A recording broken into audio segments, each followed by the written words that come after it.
잠깐 우리 기도하시겠습니다. 생명의 주관자 되시는 하나님, 감사합니다.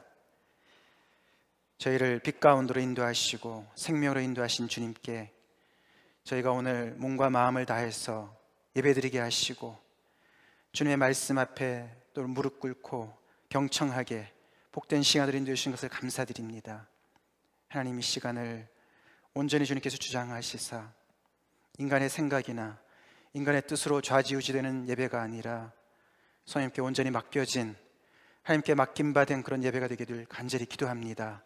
하나님께서 당신의 뜻을 이 예배를 통해서 이루어 주시옵소서. 하나님의 말씀을 저희가 듣습니다. 엄미한 하나님의 말씀, 천지를 지으시고 죽은 자를 살리시는 그 권위의 말씀을 듣기를 원합니다. 아버지, 단순한 인간의 생각으로 아버지 사상을 전하는 것이 아니라 살아계신 하나님의 말씀이 증거되길 간절히 기도합니다.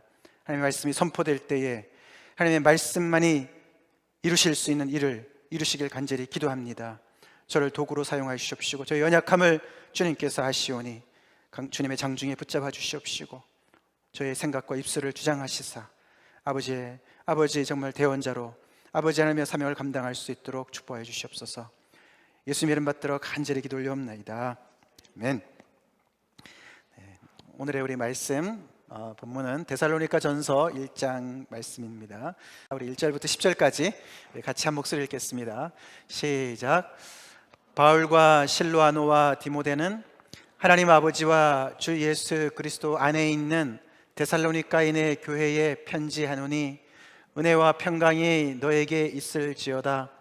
너희가 모두로 말미암아 항상 하나님께 감사하며 기도할 때에 너희를 기억함은 너희의 믿음의 역사와 사랑의 수고와 우리 주 예수 그리스도에 대한 소망의 인내를 우리 하나님 아버지 앞에서 끊임없이 기억함이니 하나님의 사랑하심을 받은 형제들아 너희를 택하심을 아노라. 이는 우리 복음이 너희에게 말로만 이른 것이 아니라 또한 능력과 성령과 큰 확신으로 된 것임이라. 우리가 너희 가운데서 너희를 위하여 어떤 사람이 된 것은 너희가 아는 바와 같으니라. 또 너희는 많은 환난 가운데서 성령의 기쁨으로 말씀을 받아 우리와 주를 본받는 자가 되었으니 그러므로 너희가 마게도냐와 아가야에 있는 모든 믿는 자의 본이 되었느니라. 주의 말씀이 너희에게로부터 마게도냐와 아가야에만 들릴 뿐 아니라 하나님을 향하는 너희 믿음의 소문이 각처에 퍼졌으므로 우리는 아무 말도 할 것이 없노라. 그들이 우리에게 대하여 스스로 말하기를 우리가 어떻게 너희 가운데에 들어갔는지와 너희가 어떻게 우상을 버리고 하나님께로 돌아와서 살아계시고 참되신 하나님을 섬기는지와 또 죽은 자들 가운데서 다시 살리신 그의 아들이 하늘로부터 강림하실 것을 너희가 어떻게 기다리는지를 말하니 이는 장래의 노하심에서 우리를 건지시는 예수시니라. 아멘. 오늘 이 말씀으로 복음의 능력이라는 제목으로 말씀을 증거하기 원합니다.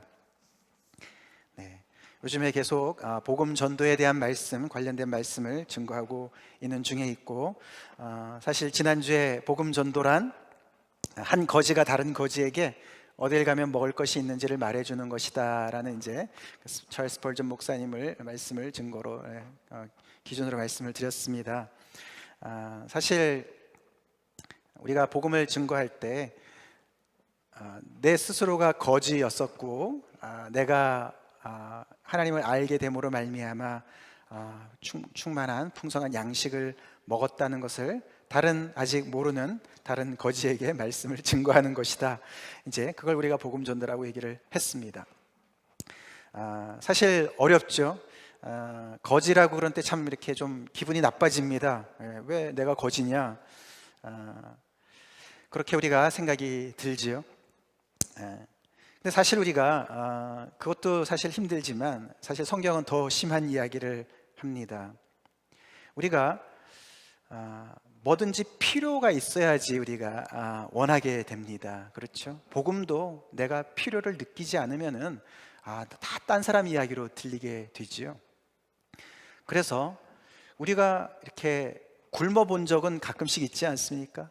기도를 하느라고 굶어보든가 아니면 병원에 가기 위해서 굶어보든가 그 배고픔의 고통을 알지 않습니까? 그리고 너무너무 허기졌을 때 먹고 싶은 그 욕구를 우리는 다 알고 있습니다. 그래서 이렇게 한 거지가 다른 거지에게 양식이 있는 것을 가르쳐 준다, 이런 얘기 들으면 참 와닿습니다.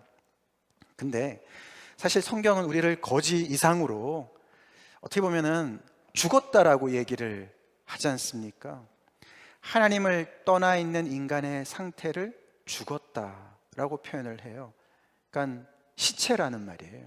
죽었다. 그래서 복음은 그 죽은 사람을 살리는 거라고 이야기를 합니다. 이거는 사실 좀 와닿기가 좀 어려운 표현입니다. 왜냐하면 우리는 물론 죽음에 대한 어떤 의학적인 그런 그 상식이 있죠. 우리가 객관적인 지식이 있습니다. 우리의 심폐 기능이 정지되고, 그죠? 더 이상 우리의 모든 기능들이 이제 마비가 됐을 때, 더 이상 돌이킬 수 없는 그런 상태에 빠졌을 때 우리는 의학적으로 이제 사망 진단을 받게 되지 않습니까? 아니면은 간접적으로 우리가 옆에 가족들이나 아니면 친지들을 통해서 그들의 죽음을 통해서 우리는 간접적인 그 죽음을 맛보기도 합니다만, 우리가 직접 죽음을 맛보진 않지 않습니까? 그렇기 때문에 이 죽었다는 표현이 참 와닿지를 않는 거예요. 예를 들어서 뭐 거반 죽을 뻔했던 상태에 빠졌다가 살아났다 이러면은, 야, 정말 그때 죽을 뻔했었는데 생명이 얼마나 귀한지 정말 내가 깨달았다, 이런 사람들을 많이 볼 수 있습니다. 그렇죠? 근데 완전히 죽은 거예요. 성경 우리를 죽었다고 얘기를 합니다. 죽은 사람은 사실 통증을 못 느끼잖아요. 고통을 못 느끼지 않습니까? 그렇기 때문에 이런 참 엄청난 선언을 우리가 들을 때는 참 와닿지 않는 게 참 어떻게 보면 우리의 문제가 됩니다. 그러나 사실 인간의 상태에 대해서, 우리 하나님을 떠난 인간의 상태에 대해서 이런 진단보다 더 정말 충격적인 건 없죠. 하나님을 떠나면은 그 사람은 죽었다고 봐야 되나, 죽었다고 믿어야 되나, 정말 이 성경의 이야기가 맞나? 정말 죽었다면 그보다 더 큰 문제가 없지 않습니까? 그렇지 않습니까? 내가 아직 하나님을 모르는데 내가 그러면 죽었단 말인가? 난 이렇게 살아있는데 왜 죽었다고 그러나? 이제 이런 생각들을 우리는, 근본적인 생각들을 우리는 하게끔 이 성경이 이야기를 합니다. 오늘 제가 갑자기 데살로니가 전서의 말씀을 선택한 이유는, 죽었던 사람들이 다시 살아난 모습을 가장 이렇게 좀 아주 확실하게 보여주는 본문이라 제가 그것을 선택했습니다. 오늘 본문의 이 데살로니가 전서에 이분들의 이제 데살로니가라는 도시, 그게 이제 지금으로 말하면 그리스 땅입니다. 그리스 지방의 그 북쪽, 이게 이제 그 당시는 크게 이제 두 개로 나눴었답니다. 북쪽에 카운티가 있고 남쪽 카운티가 있는데, 북쪽의 카운티의 수도가 데살로니가였습니다. 그러니까 굉장히 그 아주 번화하고 많은 그 교통의 요충지로 거기 많은 사람들이 있었습니다. 거기 있었던 사람들이 오늘 본문에 보면은 죽었었던 표현이 나오는데, 그거는 간단하게 표현을 하는데 9절에 보면은 이렇게 나옵니다. 너희가 어떻게 우상을 버리고 하나님께로 돌아와서 살아계시고 참되신 하나님을 섬기는지와, 이런 표현이 나옵니다. 그래서 그들이 죽었던 삶은 우상을 따르던 삶이라고 우리가 이야기를 할 수가 있습니다. 아시다시피 우리 인간은 죽음이 육체의 죽임만 있는 것이 아닙니다. 그렇죠? 우리가 육신은 살아있어도 우리 정신이 죽을 수가 있습니다. 그렇죠? 그래서 수많은 사람들이 몸만 사는 것이 아닌 것과 같은 그런 수많은 힘든 어려움 속에 살아가는 사람들 많이 봅니다. 그들의 정신이 건강치 못하고 온전치 못하기 때문에 이 몸의 기능을 제대로 하지 못하는 모습을 우리가 많이 봅니다. 인간은 복합체지 않습니까? 흙으로도 지어졌지만 하나님께서 생기를 불어넣으셨습니다. 우리 안에 동물적인 근성도 있지만은 우리를 향한, 하나님을 향하고 영원을 향하는 그런 고상한 그런 기질들도 같이 있습니다. 근데 이들은 이 데살로니가에 있었던 사람들은 몸은 살아 있었지만 우상을 따르는 삶을 살았던 사람들입니다. 우상이 뭡니까? 우상은 결국은 자기 유익을 위해서 추구하는 모든 것을 우상이라고 얘기할 수가 있고, 하나님만이 앉으실 수 있는 그 자리에 앉혀놓은 모든 것을 우상이라고 우리가 이야기하지 않습니까? 죽었는데도 움직입니다, 삽니다, 열심히 삽니다, 열심히 추구합니다. 근데 성경은 그것을 죽었다고, 우상을 따르는 삶은 죽었다고 얘기를 한다는 것이죠. 이것을 우리가 조금 더 지난주에도 살펴봤지만 우리 에베소서 2장의 말씀을 기초로 우리가 이 우상을 따르는 삶이 어떤 삶인가 조금 더 구체적으로 살펴보기를 원하는데요, 거기에 우리가 에베소서 2장 1절부터 3절에 나오지 않습니까? 그 우상을 따르는 삶은 세상 풍조를 따르는 삶과 연결되어졌고요, 세상의 유행을 따르는 것이죠. 세상의 많은 사람들이 옳다고 생각하고 귀하다고 생각하는 돈이나 여러 가지 많은 것들, 명예나 권력이나 이런 모든 것들을 의심 없이 그것을 같이 추구하는 것이죠. 그것이 우상이죠. 결국은 나를 행복하게 해줄 것 같은, 나에게 만족을 줄 것 같은 것들을 따르는 삶이고, 그 다음에 거기는 공중의 권세 잡은 자를 따른다, 또 따른다는 표현이 나오죠. 결국은 우리도 모르는 이 영적인 세계가 있는데 그 영의 세계를 지배하는 사단의 그 모든 조종 속에서 우리도 모르는 사이에 그를 따라가는, 그에게 끌려가는 그런 삶을 이야기를 했고, 그 다음에 특별히 우리가 제일 그래도 마음에 와닿는 것은 우리의 욕심을 따라 사는 삶을 우리가 보게 되는 것이죠. 우리 육체의 욕심을 따라 사는 삶, 이 욕심이라는 것은 우리 육체 안에 많은 필요가 있습니다. 그렇죠? 우리가 잠도 자야 되고 먹기도 해야 되고 삶의 친구들도 필요하고 여러 가지가 필요한데, 그런 모든 것들의 필요가 사실 하나님께서 다 주신 건데 그 필요가 절대화되어서 그것을 위해서 사는 것을 목적으로, 인생의 목적으로 삼는 거예요. 그게 이제 욕심이 되는 거예요. 그래서 이 욕심이 처음에는 왜 그런 말이 있지 않습니까? 처음에는 사람이 술을 먹다가 그 다음에는 술이 사람을 먹는다, 이런 거와 같은 거죠. 이 욕심이 점점 자라서 욕심이 이 사람을 먹어치우는 겁니다. 그래서 거기에 노예가 되는 거예요. 그 육체 욕심을 따라 사는 삶이 구체적으로 뭐냐면은 육체와 마음에 원하는 것을 하는 것이라고 이야기를 하지 않았습니까? 육체가 원하는 것들, 우리 육체가 원하는 것들이 많이 있습니다. 그래서 우리는 이 원하는 것을 얻기 위해서 열심히 성실하게 정말 부지런히 살아가면 참 저 사람은 열심히 사는 사람이야 라고 얘기를 하죠. 그리고 그 열심히 그것을 얻기 위해서 애를 써서 얻은 사람들 우리는 성공했다고 하죠. 그러나 사실은 그 내막을 따지고 보면은 우리 모두가 다 거기에 증인들이지만, 이 육체와 마음의 욕심을, 원하는 것을 추구하는 삶은 특징이 뭐죠? 불만족입니다. 불만족이에요.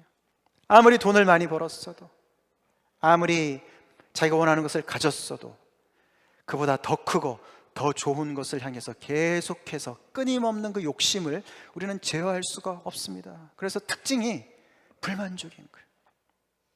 그것을 채우지 못하는, 그래서 그것을 얻었어도 더 큰 것을 얻으려고 하는 그런 불만족이 있을 뿐만 아니라 어떻게요? 실패했을 때는 그것 때문에 오는 엄청난 고통과 절망이 찾아오게 되는 것이 우리 인생의 모습이죠. 그것이 우상을 따르는 삶의 특징이죠. 내가 너무너무 원하는데 그것을 얻지 못할 때 우리는 좌절하게 됩니다. 그것 때문에 고통스러워합니다. 내가 원하는 잡을 잡지 못했을 때, 대학교에 못 갔을 때, 내가 원하는 사람과 결혼하지 못했을 때, 내가 원하는 것을 얻지 못했을 때 우리는 거기에서 나의 무가치를 느끼면서 정말 내가 의지했던 많은 우상들을 다시 교체하면서 더 좋은 어떤 더 파워풀한 우상을 의지하면서 그것을 얻으려고 많이 애를 썼는데도 실패한 그 실패감 때문에 결국은 어떻게 됩니까? 좌절하게 되고, 그것이 더 깊어지면 절망으로 빠지게 되는 것이 우리 인간의 모습이죠.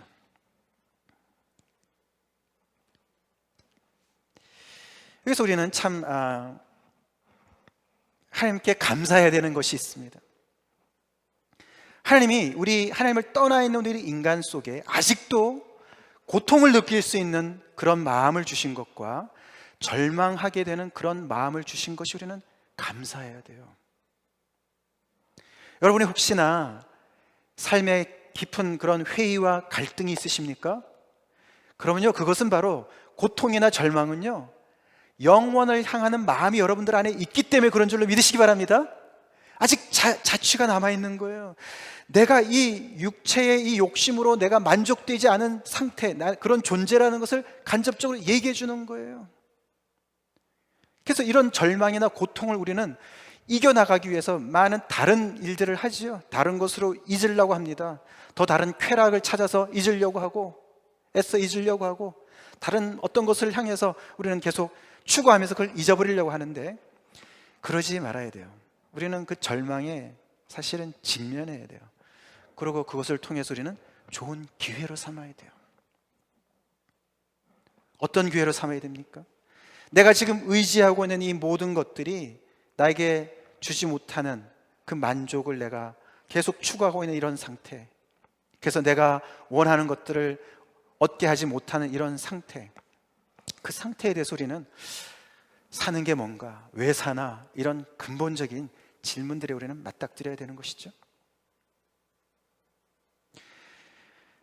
여러분이 잘 아시는 덴마크의 그 철학자 키에르케고르라는 사람이 있지 않습니까? 그 사람이 죽음에 이르는 병이라는 책을 썼습니다. 절망이라는 것이 바로 죽음에 이르는 병이라는 것이죠. 절망이 죽음에 이르는 병이다. 우리 인간들이 하나님께서 참 우리를 이렇게 복합적으로 만드셨기 때문에 우리가 절망하는 거예요. 동물들은 절망하지 않습니다. 인간이기 때문에, 영적인 존재이기 때문에 절망하는 거예요. 우리 안에 육체적인 요소만 있었다면 우리는 절망하지 않습니다. 배부르면 그냥 그만이죠. 그러나 여러분, 배부른다고 실망 안 하고 낙심 안 합니까? 고민이 없습니까? 아니지 않습니까? 우리가 영적인 동물이기 때문에 그런 거예요. 영적인 존재이기 때문에 그렇습니다. 그래서 이 키르케고는 그것을 파헤치는 거예요. 인간이 왜 절망하나? 인간은 결국은 복합적인 존재이기 때문에 그렇다는 것이죠. 하나님이 그렇게 만드셨어요. 하나님께서는 우리가 하나님이 아니고서는 채워지지 않는 그런 그 허무함을 우리한테 주셨단 말이죠.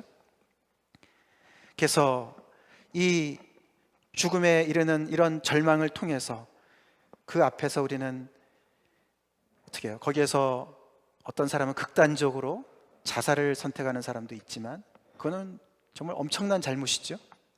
그것이 아니고 거기에서 기회로 삼아야 된다. 키에르케고르가 그렇게 얘기를 하는 것입니다. 자, 이 우상을 따르던 이 데살로니가 사람들이 어떤 삶을 살았을까? 이 사실 사도행전 17장에 바울이 거기 가서 전도한 이야기가 간략하게 진술이 되어져 있는데요, 그들이 구체적으로 어떤 우상을 섬겼는지 이야기는 잘 나오지 않습니다. 그러나 그 대부분의 사람들은 이방인들이었어요. 그리고 거기는 그 당시 헬라 문명으로 들끓었던 곳이에요. 그렇기 때문에 대부분의 사람들은 아마도 거기가 또 로마의 지배하였을 때 자유시로서 굉장히 그걸 아주 프라우드하게 생각했었고, 그래서 로마 황제 신전도 있었을 것이고 그 안에 많은 다른 우상을 다 있었습니다. 그래서 병이 나면 어디를 가야 되고, 자식이 필요하면 어디를 가야 되고, 뭐 농사가 잘 지으려면 어디를 가야 되고, 이런 모든 것들에 다 각각의 우상들이 다 있었습니다. 그래서 이 사람들은 아무런 개념 없이 그 삶 속에서 그냥 열심히 살고 있었던 사람들이었어요. 근데 이 사람들에게 엄청난 변화가 일어났어요. 어떤 변화가 일어났냐면은 오늘 본문에 간략하게 살펴보겠지만, 이 사람들이요, 그래서 이런 것이 바로 사망이다. 그래서 사망의 모습을 말씀드렸는데, 자, 이 사람들이 어떤 삶을 살게 되냐면은 놀랍게도요, 우상을 버리고 하나님께로 돌아왔다, 그런 이야기를 합니다. 아까 읽어봤지만 우리가 어떻게 너희 가운데 들어간 것과 너희가 어떻게 우상을 버리고 하나님께로 돌아와서 살아계시고 참되신 하나님을 섬기는지, 우리가 많은 소문을 듣고 있다. 바울이 그렇게 얘기를 하는 거예요. 이 사람들이 그 주변에 마게도니아랑 아가야 주변에요, 이 사람들의 믿음의 소문이 쫙 퍼졌어요. 그 소문을 바울이 들은 거예요. 좀 이따 우리가 살펴보겠지만 바울은 사실 이 데살로니가에 오래 있지 않았습니다. 저희 교회가 20년이 됐다고 여러 번 말씀드렸고, 저도 이 교회에 오래 있었는데요, 바울은 사실 여기 성도들한테는요 3주밖에 없었어요. 3주밖에 없었는데요, 그 3번 안식일을 통해서 전한 말씀을 통해서 이 복음이 제대로 역사가 일어나니까 말이에요, 이런 놀라운 변화가 일어났어요. 우상을 섬기던 사람들이 하나님께로 돌아왔어요. 살아계시고 참되신 하나님께로 돌아왔어요. 이게 엄청난 표현인데, 우리 믿는 사람들이 하나님을 또 다른 우상으로 생각할 때가 참 많이 있습니다. 왜 하나님은 우상이 아닐까요? 우상 중에 가장 수포한 우상이 혹시 하나님 아닙니까? 그래서 어떤 사람들은 그 우상의 연장선에서 그냥 결국 하나님 믿으면 복 받는다 그러니까 하나님 믿는 거 아니야? 그 중에서 제일 좋다니까 하나님 믿는 거 아니냐? 생각해보니까 그것도 맞는 것 같네, 이렇게 생각이 된단 말이에요. 근데 바로 그 차이를 오늘 본문이 얘기해 주죠. 우상과 하나님의 차이는 뭡니까? 하나님은 살아계시고, 할렐루야, 이 우상은 죽었다고 성경이 얼마나 많이 이야기합니까? 또 하나님은 참되시고, 할렐루야, 우상은 거짓이라고 얼마나 많이 이야기를 합니까? 그래서 하나님을 믿는다는 얘기는요, 하나님을 믿어서 복 받는 거 당연히 따라오기도 하지만 진리이기 때문에 믿습니다. 참이기 때문에 믿는 거예요. 참이기 때문에. 이분이 살아계시고, 이분이 모든 것의 시작이시고, 우주를 시작하셨고 우리의 생명을 시작하셨고, 이 모든 것을 시작하신, 살아계신, 스스로 계시는 그 참 분이시기 때문에 그분을 믿는 거예요. 이들이 이 하나님을 섬기는 삶이 어떻게 진행이 되나를 오늘 본문 말씀에서 중요한 단어만 따지면 이 3가지입니다. 이들이 결국은 사실 바울은 3주 정도 거기에 머물렀었고요, 우리가 이렇게 성경 여기저기를 보면은 그들이 핍박을 받아서 어떻게 거기서 도망칠 수밖에 없었습니다. 그래서 다시 그냥 급하게 나왔는데, 거기 말씀을 막 받은 이제 막 갓 태어난 사람들이 있었기 때문에 바울이 디모데를 보냅니다. 그래서 가서 더 같이 말씀을 나누도록 합니다. 근데 그 안에 이들이 어떤 역사, 어떤 변화가 일어났냐면은 이 하나님을 섬기는 삶의 특징이에요. 즉 살아있는 삶의 특징인 거예요. 아까 제가 우리 육신이 죽었다 그러면 특징이 있지 않습니까? 그죠? 심장이 고동이 멈추고 숨을 쉬지 않고 이런 증거들이 있잖아요. 그죠? 그런 증후군들이 다 있지 않습니까? 영적으로 죽었다는 것이 뭔가? 아까 말씀을 드린 거예요. 영적으로 죽었다는 모습이 뭔가? 성경에서 이야기하는 영적으로 죽었다는 것, 그거는 우상을 따르는 삶인 거예요. 아시겠죠? 자, 그것이 영적으로 죽었다는 모습이에요. 근데 살아있다는 모습이 뭐냐? 뭐가 살아있는 것이냐? 그것이 바로 오늘 여기에 이 살아있는 믿음으로 말미암아 나타나는 일이 있는 거예요. 그냥 나는 하나님을 믿어, 그게 아니에요. 하나님을 믿기 때문에 구체적으로 벌어지는 일들이 있다는 거예요. 구체적으로 벌어지는 일들이, 이게 살아있다는 증거죠. 여러분들, 살아있으면요 어떻게 됩니까? 생명은 움직여요. 그죠? 움직여요. 우리 집이 잘 정돈되어 있는 집이라도 거기에 그냥 손주들 와보세요. 그럼 막 어지러워지잖아요. 그죠?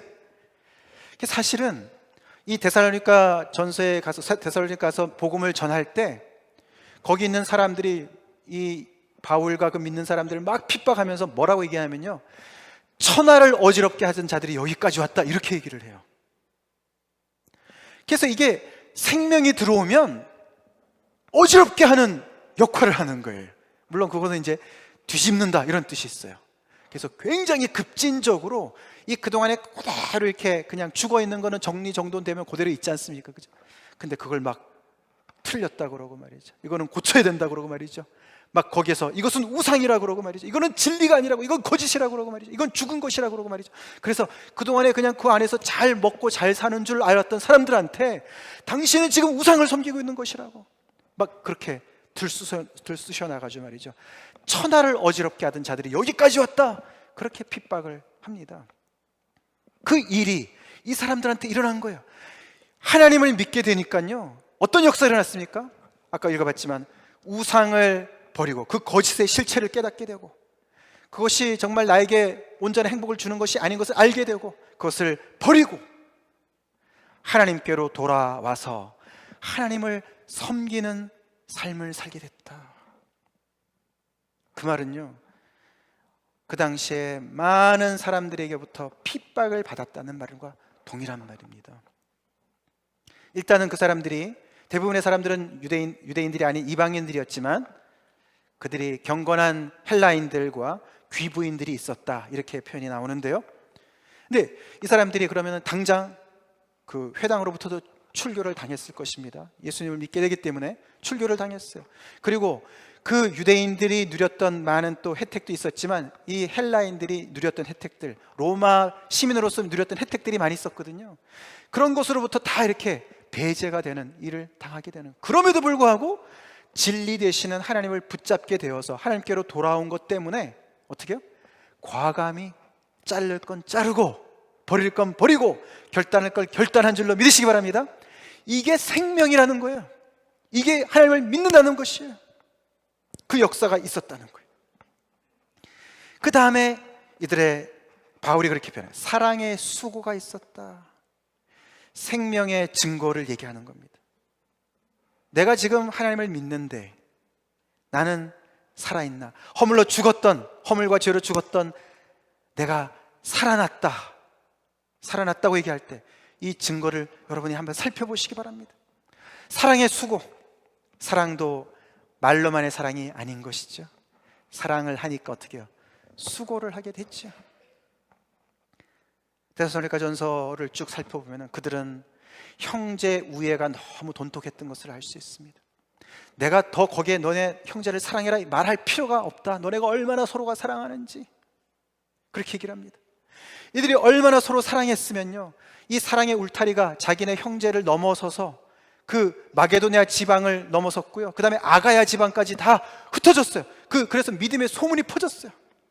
이들의 사랑의 수고가 그렇게 넘쳐났어요. 자기 만족만을 위해서, 자기의 유익만을 위해서, 자신만을 위해서 살던 사람들이었습니다. 그런데 이 하나님을 알게 된 다음부터 그들은 자기들이 받은 은혜와 사랑을 나눠주는 사람이 됐다는 거예요. 우리가 하나님을 믿는다는 것은 내가 우상을 통해서 온갖 수단과 방법을 통해서 내가 죽을 힘을 다해서 기를 쓰고 애를 쓰고 얻으려고 했던 모든 그 노력들이 하나님 안에서 다 이미 이루어진 것을 아는 것입니다. 그걸 믿으세요? 우리가 스스로 존귀해지려고 너무너무 애를 쓰는데 하나님은 이미 어떻게 해요? 그리스도 안에서 우리의 모든 죄를 다 사하시고 우리를 믿는 자들을 하나님의 자녀로 부르시고 하나님께서 다 우리에게 이미 그 그리스도와 동일시 하셔서 그와 함께 우리를 살리시고 그와 함께 우리를 이렇게 세우시고 그와 함께 우리를 하나님의 우편에 앉히시는 그런 분이신 것을 믿는 것입니다. 아멘이십니까? 다시 말해서 그분이 창조주시고 나는 피조물이구나. 내가 내 먹을 거, 내 앞가름 하려고 내가 죽으라고 애를 쓸 필요가 없었었구나. 하나님이 나를 다 지으시고 그 주인께서, 그 창조주께서 모든 것을 다 알아서 이미 다 공급해 주시는구나. 그분이 나의 주인이시구나. 내 생명의 주인이시고 나의 존재의 주인이시고 내 존재의 시작점이시구나. 그것을 깨달은 줄 믿으시기 바랍니다. 그래서 이렇게 사랑을 깨달았고 사랑이 넘쳐나서 다른 사람을 섬길 수 있는 것이에요. 내가 다른 사람을 섬겨야만 하나님이 나에게 더 축복을 해줄 수 있을 것 같아서 하는 것이 아닙니다. 사실 저는 오랫동안 이 하나님을 우상시하고 신앙생활을 했던 적이 좀 있었어요. 혹시 여러분들은 어떠신지 모르겠습니다. 우리가 이걸 제대로 깨달아야 됩니다. 주일에 하나님 앞에 예배 드리는 것도 하나님 앞에 예배 안 드리면 혼날까봐 오셨습니까 혹시? 하나님께 너무너무 감사해서, 하나님이 주신 은혜가 너무너무 감사해서, 또 같은 믿음의 형제 자매들을 보는 게 너무 기뻐서 이 자리에 오셨습니까? 저는 하나님을 열심히 섬기면 제가 원하는 것 하나님께서 주실 거라고 저는 믿고 신앙생활을 오랫동안 해왔어요. 사실 그 말이 틀린 말은 아니지만 그게 제 신앙의 중심이었다는 게 문제가 있는 것이에요. 그것이 신앙의 중심이면 안 됩니다. 말씀드렸죠? 신앙의 중심은 그러면 우상이 되는 거예요, 하나님이. 그러니까 절에 가서 빌어도 될 사람이 그냥 교회 온 거나 똑같은 거예요, 그거는. 절이 안 통하니까 교회를 한번 트라이 해보는 거나 똑같은 거예요, 그거는. 하나님을 우상으로 생각하는 거예요, 그거는. 그게 아닙니다. 말씀드렸잖아요. 내가 원하는 모든 것은 내가 이미 생각하는 것이나 기도하는 것 이상으로 하나님께서 하신 줄로 믿으시기 바랍니다. 하나님이 이미 복 주셨어요. 우리한테 다 주셨어요. 그리스도 안에서 다 주셨어요. 근데 제가 복음을 제대로 깨닫고 나니까 말이죠, 와, 이게 신앙의 주체가 저였다는 것이 확 깨달아졌어요. 나를 위해서 내가 결국은 이렇게 열심히 봉사도 하고 열심히 뭘 했구나. 이걸 안 하면 안 될 줄 알고, 그게 아니구나, 이게 주체가 바뀌었구나, 이걸 깨닫는 게 은혜인 줄 믿으시기 바랍니다. 그게 죄예요. 그게 죄라고요. 그게 바로 하나님을 떠나서 이 은혜를 떠난 인간이 자기의 노력으로 심지어 종교 생활까지도 하는 모든 것이 결국은 우상을 따르는 삶이에요. 그래서 제가 믿으면서도 말이죠, 제 안에 많은 불만족이 있었고요, 많은 갈등이 있었고요, 고통이 있었고요, 때로는 절망이 되기도 했었던 것을 보게 되는 것이에요.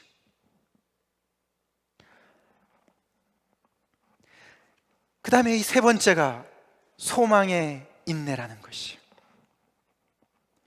사랑의 수고는 지금 현재형이라면 소망의 인내는 미래를 바라보는 것이에요. 절망의 반대가 소망 아닙니까? 할렐루야. 이들의 소망은 무엇이었습니까?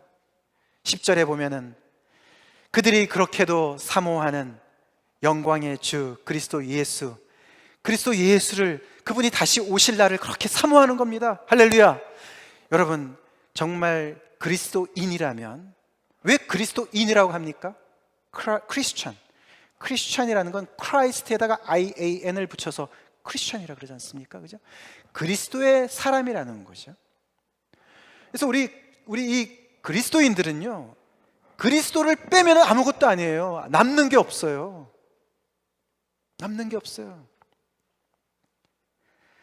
우리의 이 모든 하나님과의 그 원수됐던 모든 것들을, 하나님과 반목했던 이 모든 것들을, 하나님 앞에 절대로 나갈 수 없었던 우리의 모든 죄악을, 허물과 죄로 죽을 수밖에 없었던 그 모든 하나님의 저주를, 하나님의 진노를 대신 담당하신 분이 이분이시 아닙니까? 이분이 그리스도 아닙니까? 그래서 그분이 정말 오실 날을 그렇게 학수고대하는 것이죠. 그래서 이 데살로니가 사람들은 재림의 신앙인들이었어요. 예수님이 다시 오신다고 약속하셨기 때문에 그분을 너무너무 보고 싶은 거예요. 만나고 싶은 거예요. 여러분, 그런 소망이 있으세요? 그런 소망이 있으세요? 주님이 다시 온다고는 하는데 두렵지 않습니까?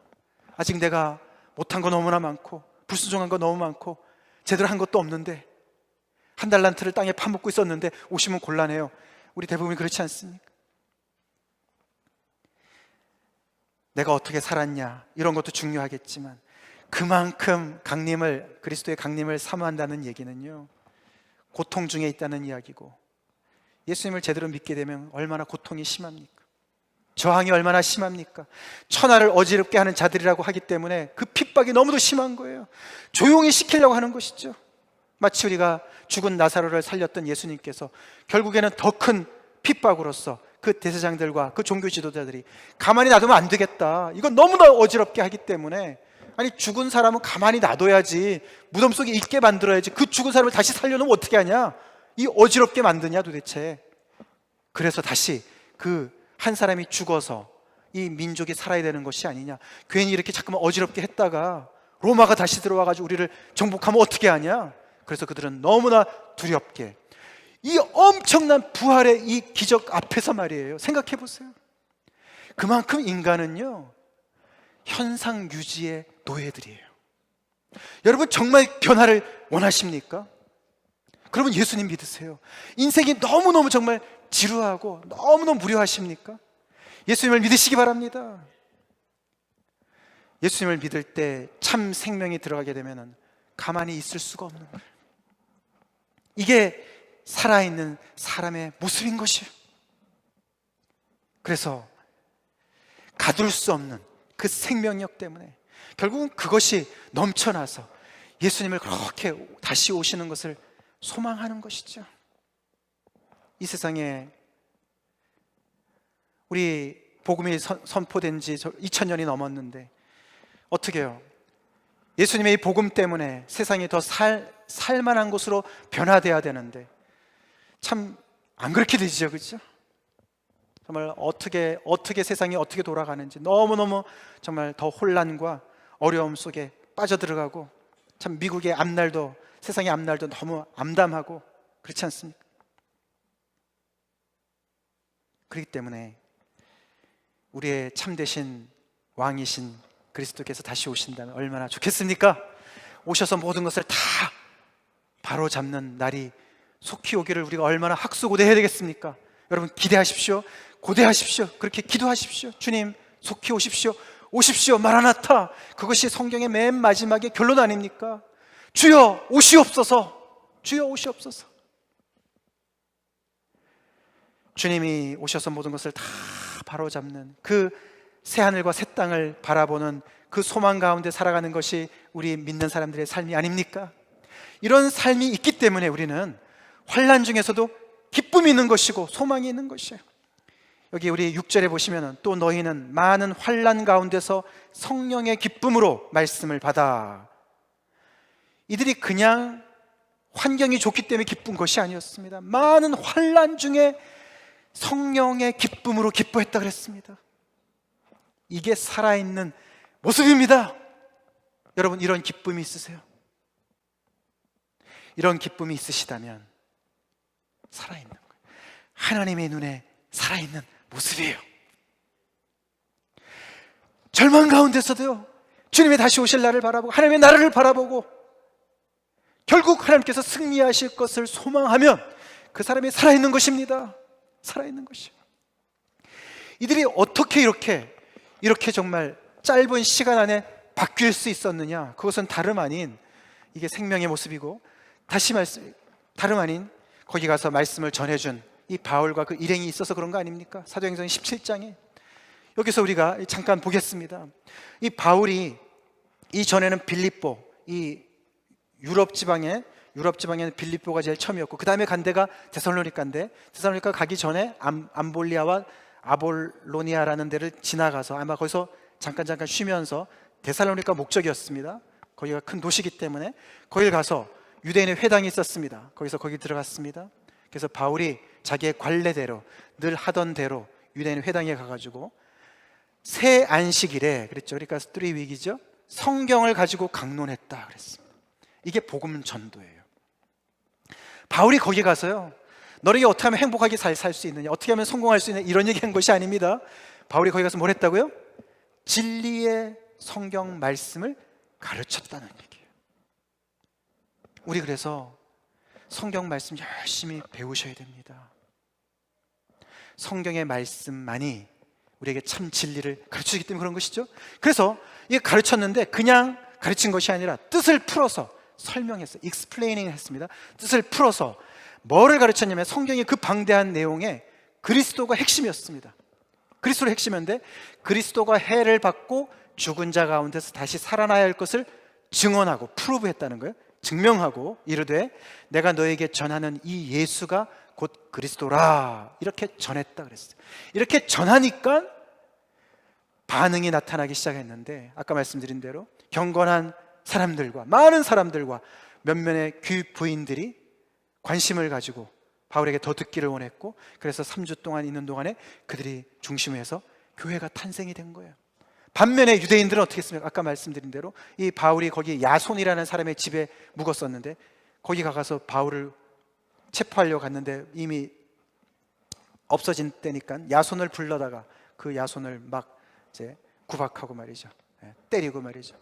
이 사람이 바로 이 시저가 임금인데, 로마 황제 임금이 있는데, 황제가 있는데 다른 황제를 얘기한다. 이게 이제 그리스도라는 말이 왕이란 뜻이거든요.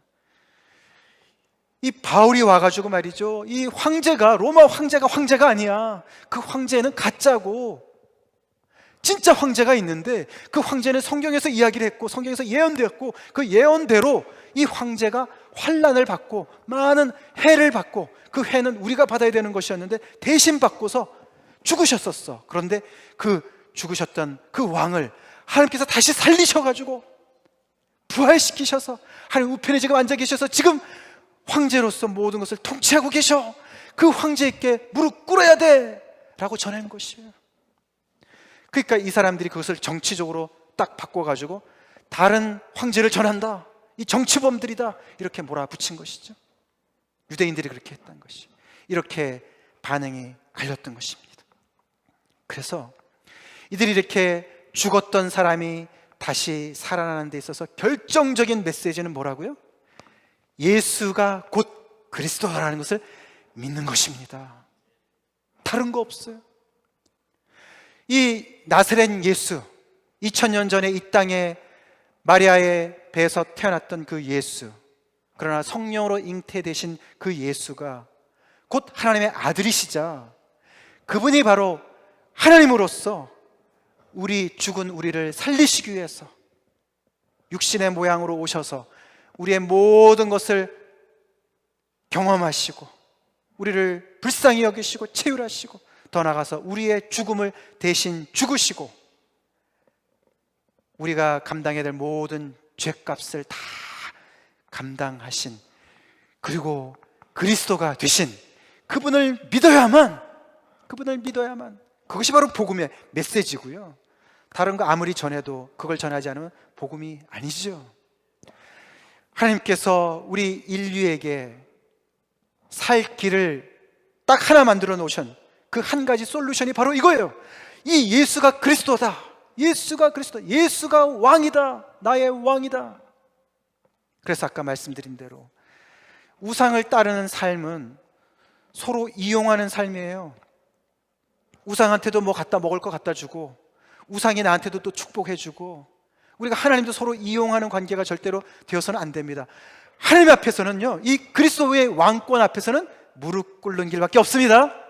무릎 꿇는 것이에요. 하나님의 처신대로 하십시오라고 무릎 꿇는 것이에요. 제가 바로 이 그리스도의 이 주제권, 그리스도가 나의 왕 되심의 이 복음을 제대로 깨닫고 나서 제 인생이 뒤집어졌어요. 그 전까지는 아까 말씀드린 대로 예수님을 믿어도 늘 불만족스럽고요, 세상 사람하고 비슷해요. 그냥 나는 기도하는 것만 뭐 하나 더 하는 것 같아요. 염려할 거 다 같이 염려하고 말이죠. 욕심부릴 거 다 욕심부리고 말이죠. 근데 예수가 왕이시고 그분이 나의 주시고 나의 다스리시는 분이시고 그분께서 모든 것을 이루어 놓으신 것을 믿으니까 말이죠, 할렐루야, 할렐루야, 내가 더 이상 나를 위해서 살 것이 없더라고요. 그래서 믿은 지 얼마 되지 않아서요, 와, 제가 그때 이제 박사 마치고 막 교수가 되려고 준비할 때였는데, 나의 주업은, 본업은 이 그리스도의 대사로 사는 것이구나, 예수님을 증거하는 삶이구나, 내가 뭐가 되든지 간에 그 좌표 이렇게 중요하지 않더라고요. 이런 생각이 막 기특한 생각이, 하나님이 주시는 생각이죠, 막 생기는 거예요. 성경에서 가르쳐 주시는 거죠. 할렐루야. 그래서 아까 말씀드린 이런 믿음의 역사가 나타나는데요, 막 주변이 그냥 어지러워졌어요. 얌전하게 공부 잘해가지고 들어와서 교수하면 좋겠는데 부모님 입장에서는 막 갑자기 예수님을 믿더니 얘가 뭐 미쳤나 말이죠. 어지러워졌어요. 조용히 하라고 막 그랬어요. 사랑의 수고도 나타나기 시작했어요. 소망의 인내가 나타나기 시작했어요. 생명의 그 증거들이 나타나기 시작하더라고요. 여러분, 예수 믿는 건 이런 것입니다. 데살로니가 성도들과 같은 이런 놀라운 변화를 경험하는 것이 복음의 능력이고요, 그것이 믿는 것입니다. 믿으십니까? 믿으세요? 성경에서 얘기하는 그래서 죽었다 이 말은요, 육신의 죽음만이 아닌, 정신의 죽음만이 아닌 영혼의 죽음을 이야기하는 거예요. 우리가 정신이 죽었다가 다시 살아난 사람들이 있지 않습니까? 우울증에 깊이 빠졌다가 깨어난 사람들이 있지 않습니까? 그들 정말 새 생명 얻은 것처럼 모든 천지가 새롭게 보인다고 그래요. 정말 모든 것이 아름답게 보이고 살아있는 게 모든 게 다 귀하게 보이고, 하물며 말이에요, 하물며 영의 생명을 얻은 사람들이 세상이 그대로 보이겠습니까? 세상이 똑같이 보일까요? 절대로 그렇지 않습니다. 주님 안에 생명을 얻잖아요. 이 영혼의 이 생명을 얻잖아요. 새로운 차원이 열리는데요, 새로운 차원이 열리는데요, 어마어마한 차원이 열리는 것이에요. 그것이 바로 이 데살로니가 성도들의 모습인 줄로 믿으시기 바랍니다. 이게 이렇게 안 하면 지옥 가기 때문에 하는 것이 아니에요. 그리스도 예수 안에서 이 그리스도가 이루어 놓으신 모든 그 복으로 말미암아 하늘에 속한 모든 복이 깨달아져서 자기의 것인 것을 점점 더 알아가는 그 기쁨 속에서 하나님만이 유일한 참 하나님이신 것을 고백하는 그 모든 그런 결단의 삶 속에서, 다른 사람을 섬기는 그 모든 사랑 나눠주는 삶 속에서 기쁨의 그 모습, 기쁨은 전에 말씀을 드렸지만 기쁨은요, 내 안에서 생명이 이렇게 차오르는데 50% 정도 차올라서는 기쁨이 없습니다. 80% 차서도 없습니다. 기쁨이란 것은 콸콸 차서 넘쳐날 때, 생명이 차서 넘쳐날 때 그게 기쁨으로 나타난다 그래요. 하나님께서, 생명의 주인이신 하나님께서 우리에게 계속 그분의 생명을 부어주실 때 넘쳐나는 기쁨이 있습니다. 그런 놀라운 생명력을 전해주는 것이 복음이고, 그 복음을 전하는 것이 이 교회와 우리 믿는 사람들의 사명입니다. 여러분, 이곳에 오셔서 살라고 오십시오. 아시겠어요? 여기서 그냥 교회 일원이 돼서 그냥 교회에서 서로 의지하고 뭐 그게 전부가 되면 곤란합니다. 절대로 그렇지 않습니다. 여기 오셔서 꼭 이 복음이 주는 이 하나님의 생명을 얻으시기 바랍니다. 하나님의 복음 앞에 온전히 꼬꾸라지시고 예수님이 나의 왕 되심의 앞에, 그래서 정말 나로서는 절대로 불가능한 이런 놀라운 믿음의 역사와 사랑의 수고와 소망의 인내가 정말 보는 사람들마다 야, 정말 변했네, 어떻게 저렇게 살 수 있을까, 이것이 이렇게 주변을 어지럽게 하시는 생명의 여러분들 되시길 간절히 기도합니다. 다 같이 기도하시겠습니다.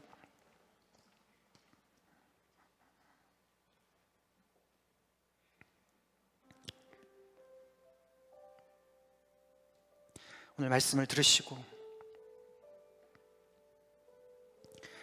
혹시 내가 하나님을 믿는 건 맞는데 하나님을 우상 취급하는 것이 아닌가 돌아보시기 바랍니다.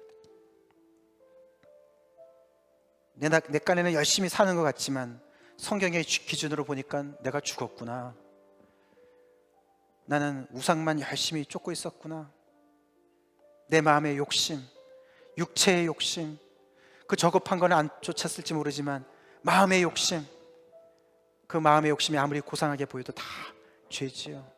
온갖 야심과, 여기는 지적인 욕심까지도 들어갑니다. 하나님이 빠져있는 지적인 욕심까지도 아무리 고상하게 보여도, 그래서 자기의 만족을 위해서 살아왔기 때문에 내가 바로 죽었었구나, 내 안에 왠지 불만족과 고통과 절망이 있었다면 그것이 감사한 일입니다. 그것으로 기회를 삼으십시오. 그것을 가지고 주님을 찾으십시오. 주님 앞에 나오십시오. 하나님의 말씀을 열심히 들으시고 경청하십시오. 주님 안에서 새 생명을 받으셨습니까? 그 생명이 넘쳐나고 있습니까? 무엇 때문에 기쁨을 빼앗겼습니까? 무엇 때문에 소망을 빼앗겼습니까? 믿음의 역사와 사랑의 수고와 소망의 인내가 여전히 활동하고 있습니까? 현재형으로 활동하고 있습니까?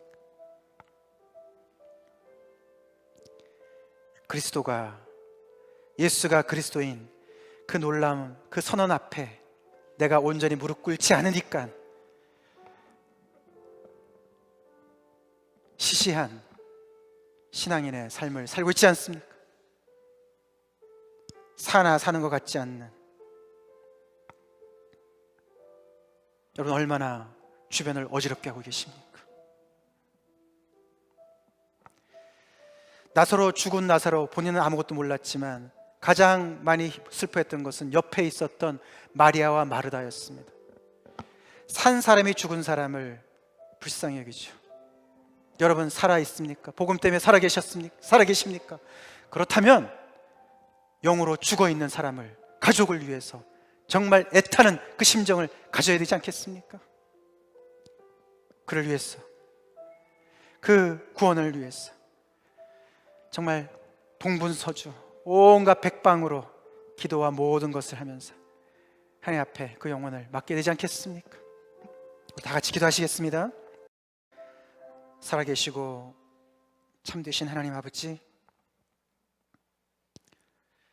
하나님의 귀한 말씀을 열심히 전했지만 하나님께서 역사하셔야만 아버지, 이 데살로니가 성도들과 같은 그런 열매가 있는 줄로 믿습니다. 주님, 능력과 성령과 큰 확신으로 말씀을 아버지 축복하여 주시옵소서. 아버지, 하나님, 이들이 아버지 정말 오늘 들은 하나님의 말씀을 들은 모든 우리의 심령 속에 주님께서 역사하시사 주님 깨닫는 은혜를 허락하여 주시고 생명의 그 동일한 역사를 허락하여 주시옵소서. 오 주님, 그리하여서 아버지 그 무엇도 가둘 수 없는 그런 생명의 역사가, 약동하는 역사가 저희의 삶 속에 일어나게 하여 주시옵소서. 예수님 이름 받들어 간절히 기도 올려옵나이다. 아멘. 지금은 우리 주 예수 그리스도의 크신 은혜와 하나님 아버지의 극진하신 사랑하심과 성령의 교통 내주 임재하심이 오늘 말씀을 듣고 우상을 따르는 모든 삶의 그 죽은 삶에서 벗어나서 왕 되신 하나님만을 온전히 섬기기로, 그것이 사는 삶인 것을 믿음으로 고백하며 그렇게 되기를 간절히 또 소원하는 모든 사람들 머리 위에 지금부터 영원토록 함께 하시길 간절히 축원하옵나이다. 아멘.